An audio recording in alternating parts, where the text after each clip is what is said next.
Hello மக்களை, திரு லக்ஷ்மி செம இன்ட்ரெஸ்டிங்காக போயிட்டுருக்கு. கஜேந்திரனும் மோகனவளையும் சேர்ந்து பிளான் பண்ணி எப்படியாவது லக்ஷ்மியை இந்த இடத்துல வர வைக்கணும்னு சொல்லிட்டு பாட்டிக்கு உடம்பு சரியில்லாத மாதிரி ஒரு செயலை செய்து வைக்கிறாங்க.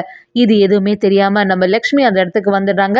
கஜேந்திரனோட பிடியில நம்ம லக்ஷ்மி மாட்டிட்டாங்கன்னே சொல்லலாம். வீடியோக்குள்ள போறதுக்கு முன்னாடி நம்ம சேனலுக்கு சப்ஸ்கிரைப் பண்ணுங்க, அப்படியே பக்கத்துல இருக்க பெல் ஐக்கனை கிளிக் பண்ணுங்க. அப்பதான் நான் போடுற வீடியோலாம் உங்களுக்கு நோட்டிபிகேஷனா வரும்.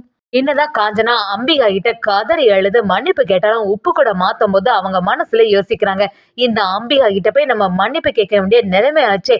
என்னைக்கா இருந்தாலும் நான் திருந்த போறதே இல்லை. எப்படி இருந்தாலும் நான் உன்னை பழி வாங்கியே தருவேன். இந்த மேரேஜ் நல்லபடியா முடியணும்னு சொல்லிட்டு தான் நான் இப்படி எல்லாம் ஆக்ட் பண்ணேன் அப்படின்னு சொல்லிட்டு காஞ்சனா யோசிக்கிறாங்க. அதே சமயத்துல நம்ம லக்ஷ்மி தூரத்துல இருக்கத பாத்துடுறாங்க. என்னது இந்த மகா இங்கேயே சுத்திட்டு இருக்கா, எவ்வளவு சொன்னாலும் இவ கேட்கவே மாட்டேங்கிறா. கடைசியில இந்த இடத்துக்கே வந்துட்டாளா? இந்த குடும்பத்துல உள்ளவங்க யாருமே இந்த லக்ஷ்மியை பார்க்கவே கூடாது, எனக்கு இவளை பார்த்தாலே பிடிக்காம இருக்குது அப்படின்னு சொல்லிட்டு லக்ஷ்மியை பத்தி யோசிச்சுட்டு இருக்கும் போது கரெக்டா நம்ம அம்பிகாவும் அவங்கள்ட்ட உப்பு கூட மாத்துறதுக்கு ரெடி ஆகுறாங்க. இதை கவனிக்காத காஞ்சனாவோட கையில இருந்து உப்பு கூட அப்படியே கீழே விழுது. அதை பார்த்துட்டு இருந்த நம்ம திரு திவ்யா அப்படியே அதிர்ச்சி ஆயிடுறாங்க. என்னாச்சு, இந்த மாதிரி உப்பு கூடையே இப்படி போட்டுட்டியேம்மா அப்படிங்கிற மாதிரி அவங்க அப்பா எல்லாரும் சேர்ந்த மாதிரி கேட்குறாங்க. காஞ்சனாவும் இப்படி உப்பு கூட மாற்றும் போது இப்படி ஒரு செயல் ஆயிட்டே அப்படின்னு சொல்லிட்டு ரொம்பவே ஃபீல் பண்ணிட்டு இருக்காங்க. அதே சமயத்தில் இன்னொரு பக்கம் நம்ம லக்ஷ்மியும் எப்படியாவது அவங்க அம்மாவோட அந்த கம்மல் கிடச்சிரும்னு சொல்லிட்டு எல்லா இடத்துலையும் தேடி பார்க்க ஆரம்பிக்கிறாங்க. அப்படி அங்கே உள்ள சாமிகிட்ட கதறி அழுது எப்படியாவது அந்த கம்மல் கிடச்சிரும்னு சொல்லிட்டு லக்ஷ்மி வேண்டிட்டு இருக்கும்போது ஒரு கட்டத்தில் நம்ம லக்ஷ்மிக்கு அந்த கம்மல் கிடைச்சதுன்னே சொல்லலாம். அதே சமயத்துல இதெல்லாம் பார்த்து பயங்கரமா டென்ஷன் ஆன காஞ்சனாவும் எல்லாத்துக்கும் காரணமே அந்த லக்ஷ்மி தான். இந்த லக்ஷ்மி இந்த வாட்டி நம்ம சும்மாவே விடக்கூடாது. எவ்வளவு நேரம் தான் அவள்கிட்ட சொல்லிட்டே இருக்க முடியும்?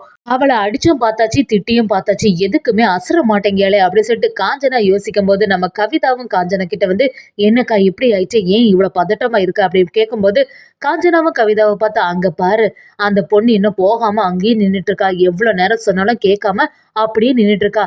எனக்கு ஏதோ எல்லாத்துக்கும் காரணம் அவளதான் இருக்கும்னு தோணுது.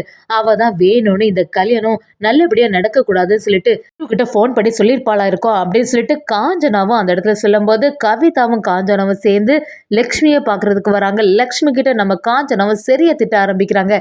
இப்போ உனக்கு நிம்மதியாச்சா? நீ நினைச்ச மாதிரி எல்லாமே நல்லபடியா நடந்துச்சுல? என்னைக்கு இந்த வீட்டுக்குள்ள வந்தியோ அன்னிலேருந்து பிரச்சனை ஆரம்பிச்சிட்டு எத்தனை வாட்டி தான் அந்த திவ்யா கிட்ட சொன்னாலும் அவ கேட்கவே மாட்டேங்கிறா. எனக்கும் என் பொண்ணுக்கும் பிரச்சனை வர்றதுக்கு காரணமே நீதான். உன்னை பார்த்துட்டு போன சகுனம் தான் இந்த உப்பு கூட ஃபங்க்ஷன் கூட நல்லபடியா முடியல அப்படின்னு சொல்றாங்க. அதை கேட்டு லட்சுமியை, என்ன மேடம் சொல்றீங்க? திவ்யா அக்காவோட ஃபங்க்ஷன் இப்ப நல்லபடியா நடந்திருக்கும்னு சொல்லிட்டு தானே நான் யோசிச்சுட்டு இருந்தேன் அப்படின்னு சொல்லிட்டு லட்சுமி சொல்லும் போது காஞ்சனாவும், ஏன் நடிக்காத, நீ இனிமே என் கண்ணு முன்னாடியே இருக்கக்கூடாது, திவ்யாவை விட்டு நீ தூரம் வெளியே போயிடணும் அப்படின்னு சொல்லிட்டு நம்ம காஞ்சனா லக்ஷ்மியை பயங்கரமா திட்ட ஆரம்பிக்கிறாங்க.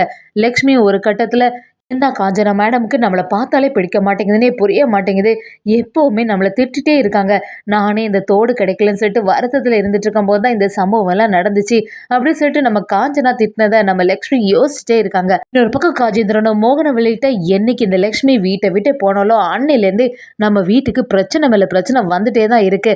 அன்னைக்கு இந்த ஜோஷியர் சொன்னாரு, இந்த லக்ஷ்மி மட்டும் கல்யாணம் ஆகி வீட்டை விட்டு போயிட்டான்னா அதோட உங்களோட முன்னேற்றம் எல்லாமே குறைஞ்சிடும். மட்டும் இல்லை, இப்போ என்னோட அரசியல் வாழ்க்கையை கேள்விக்குறையில இருக்குது, எப்படியாவது அந்த லக்ஷ்மி இந்த இடத்துக்கு வர வைக்கணும், ஆனா அவ எங்கதான் இருக்கான்னு சொல்லிட்டு புரிய மாட்டேங்குது.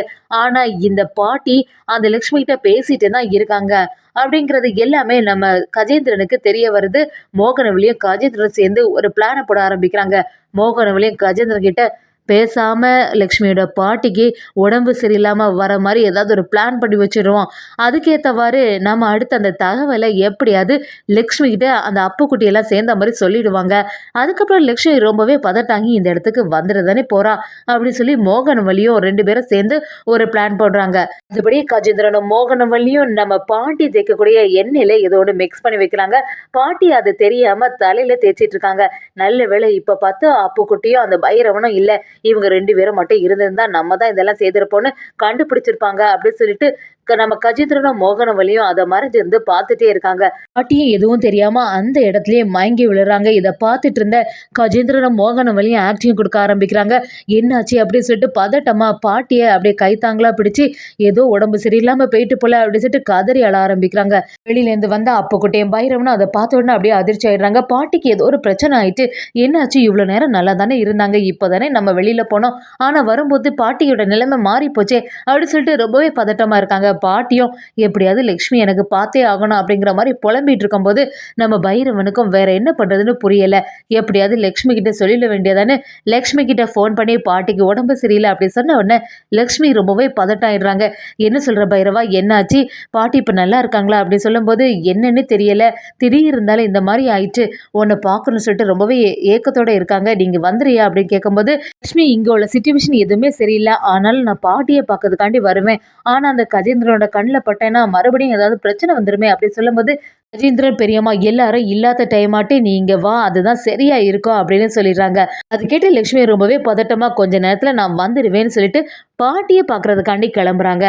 லக்ஷ்மியோ ஏற்கனவே இந்த காஞ்சனா மேடம் நம்மளை திட்டிகிட்டே இருக்காங்க, இப்போ மட்டும் அவங்கள்ட்ட ஏதாவது ஒரு விஷயத்த சொன்னோன்னா அவங்க இன்னும் கொஞ்சம் கோபப்பட ஆரம்பிப்பாங்க, ஆனால் திவ்யா அக்கா கிட்ட சொல்லாமல் போனாலும் முடியாது, அவங்களும் நம்மளை எதிர்பார்த்துட்டே இருப்பாங்க, இப்போ என்ன செய்யறது அப்படின்னு சொல்லிட்டு லக்ஷ்மி குழம்பி போய் நிற்கிறாங்க. நம்ம இந்த இடத்துல இருந்து போனால் கண்டிப்பாக திவ்யா அக்கா நம்மளை ஃபாலோ பண்ணிட்டு வரதுக்கு சான்ஸ் இருக்குது, அதனால பேசாமல் பிரபாகரன் அவங்கள்ட்ட சொல்லலான்னு நம்ம லக்ஷ்மி பாட்டி விஷயத்தை பற்றி எதுவுமே சொல்லாமல் அவங்கள காப்பாற்றின நர்ஸை பார்க்க போகிறேன் அப்படின்னு சொல்லிட்டு கிளம்பிடுறாங்க. லக்ஷ்மி எதிர்பார்த்துட்டு பாட்டியும் பைரவனும் அந்த இடத்துல இருந்துட்டு இருக்கும்போது எப்படியாவது கஜேந்திரன் வீட்டில் இல்லாத சமயமாக பார்த்து தான் லக்ஷ்மி இந்த இடத்துக்கு கூப்பிடணும்னு சொல்லிட்டு பைரவன் அதுக்கேற்ற மாதிரி ஒரு பிளானை போடுறாங்க. கஜேந்திரன், மோகனவள்ளி எல்லாருமே கிளம்பிடுறாங்க. இது தெரிஞ்சுக்கிட்டு நம்ம பைரவனும் இப்போதைக்கு இவங்க யாருமே வீட்டில் இல்லை, இந்த சமயத்தில் லக்ஷ்மி எப்படியாவது வர சொல்ல வேண்டியதானே பைரவனும் லக்ஷ்மி கிட்ட ஃபோன் பண்ணி இப்போ யாரும் இல்லை நீ வீட்டுக்கு வான்னு சொல்லிடுறாங்க. லக்ஷ்மி அந்த இடத்துக்கு வந்துடுறாங்க.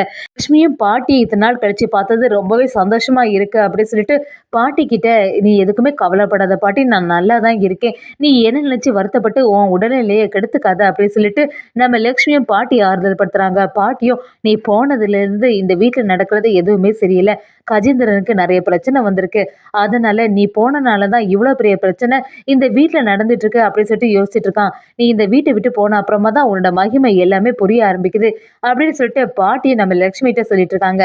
லக்ஷ்மியை நம்ம பாட்டிக்கிட்ட நீ எதுக்குமே கவலைப்படாத பாட்டி, நான் நல்லா தான் இருக்கேன் அப்படி சொல்லும்போது பாட்டியும் நீ அங்கே போய் ஃபோன் பண்ணாத உடனே நான் ரொம்பவே பதறி போயிட்டேன், ஏதாவது பிரச்சனையாக இருக்குமோன்னு சொல்லிட்டு ஆயிட்டேன் அப்படின்னு சொல்லி நம்ம பாட்டியை ரொம்ப ஃபீல் பண்ணும்போது லக்ஷ்மியும் இப்போதைக்கு பாட்டிகிட்ட உண்மையை சொல்லவா வேண்டாமான்னு ஒரு குழப்பத்தில் இருந்துட்டு இருக்காங்க. கரெக்டாக அந்த சமயத்தில் கஜேந்திரன், மோகனவள்ளி வீட்டுக்குள்ளே வந்துடுறாங்க. கஜேந்திரன் நம்ம லக்ஷ்மியை பார்த்தோன்னே இனி இந்த லக்ஷ்மியை விடவே கூடாது, இனிமே இந்த வீட்டில் தான் அவன் இருக்கணும், ஏற்கனவே தாலி கட்டுற வரைக்கும் மேடையில் போயிருந்து கடைசி நேரத்தில் இந்த லக்ஷ்மி வேற ஒரு ஆள் கூட போயிட்டா, அதை மாதிரி நடக்கவே கூடாது, இந்த வாட்டி இந்த லக்ஷ்மியை இனிமேல் விட்டு வைக்கக்கூடாதுன்னு சொல்லிட்டு கஜேந்திரனும் தாலியும் கையுமா வந்துடுறாங்க. கஜேந்திரனும் எப்படியாவது இந்த லக்ஷ்மியோட கழுத்தில் இப்போவே தாலி கட்டி ஆவேன்னு சொல்லிட்டு நம்ம கஜேந்திரனும் லக்ஷ்மியை அப்படியே பிடிவாதமாக கட்டாய திருமணம் பண்ணுறதுக்கு ரெடி ஆகுறாங்க. அதே சமயத்தில் இதெல்லாம் பார்த்துட்டு இருந்த நம்ம பாட்டியும் லக்ஷ்மி இந்த இடத்துல இருந்து நீ எப்படியாவது எஸ்கேப் ஆயிடுதுன்னு சொல்கிறாங்க. நம்ம பைரவன் எல்லாரோட உதவியோட ஒரு கட்டத்தில் நம்ம லக்ஷ்மி அந்த இடத்துல இருந்து எஸ்கேப் ஆயிட்டாங்கன்னே சொல்லலாம்.